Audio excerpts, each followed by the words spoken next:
আসসালামু আলাইকুম বন্ধুরা, আপনারা দেখতেছেন আমার ছাদ বাগান। এই মুহূর্তে দেখতেছেন মিয়াজাকি আমগুলো লাল হয়।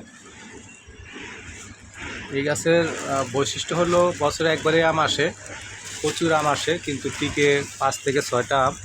অটোমেটিকলি পুরা গাছে ভরপুর ছিল, কিন্তু আম ঝরতে ঝরতে অল্প কয়টাতে আসছে। এর ভিতরে আরও পড়ে যাবে।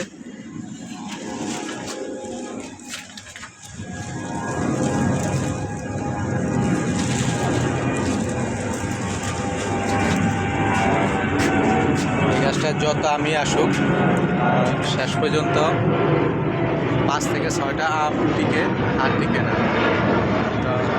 তবে 5 থেকে 6টা টিকলেও আমগুলো যথেষ্ট বড় হয়, প্রায় 1 কেজি ওজনের ভিতরে হয়।